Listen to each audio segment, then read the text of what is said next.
two things. Number one, using video references to improve your animation, and two, thinking about weight when you animate and why it will make your animation so much better.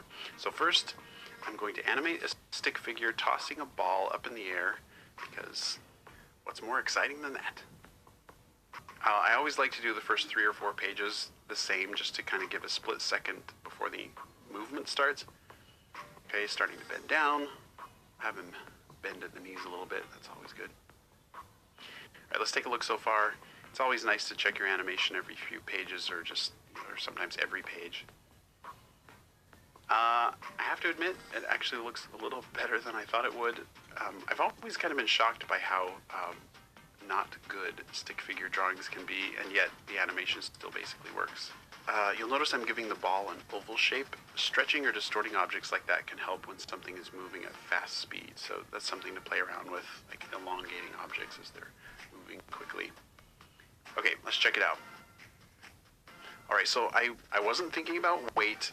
I didn't look at anything for reference. This dude's just a stick man in a stick figure world with no rules. It's animation anarchy.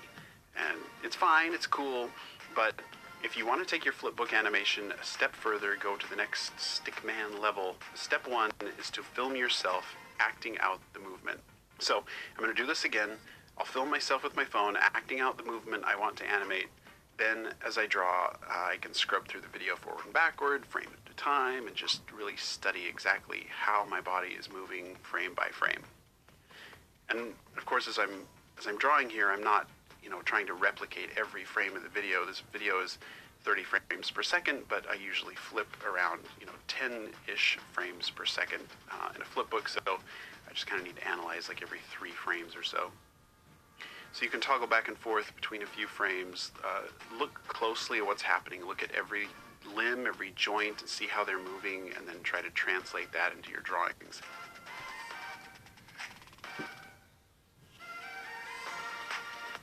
One thing you can tell already is that this ball is not heavy at all. When the stickman figure lifts it up, there's basically no drag. It's just right up and quickly moving up. Again here though, I'm making the ball a bit oval shaped because it's moving quickly. So I want to do this over again because there isn't much of a sense of weight, but it is looking a little better and more realistic than the first version. One reason looking at video reference helps is because you often see things, little movements that you never would have expected or realized were there. You might notice your elbow moves in an odd way or something. And when you can take that little detail that you notice and add that subtlety into your animation, it's just that extra bit that adds to the believability of it.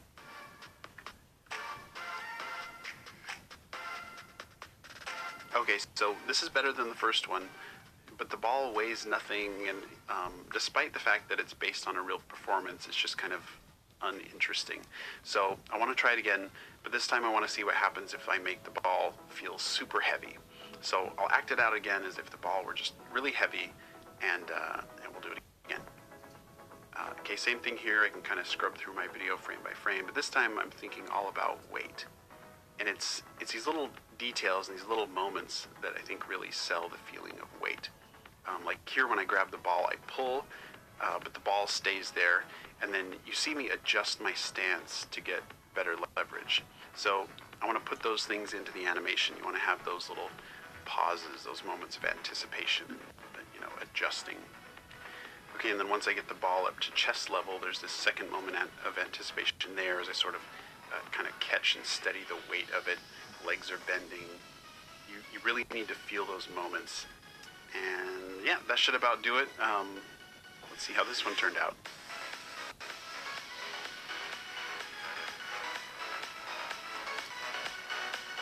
Okay, one word of advice. Think of video reference as a tool, as something to educate and inform your performance, but don't make it a crutch. Okay, if you try to perfectly match your video reference, your animation will only ever reach 90% of its potential.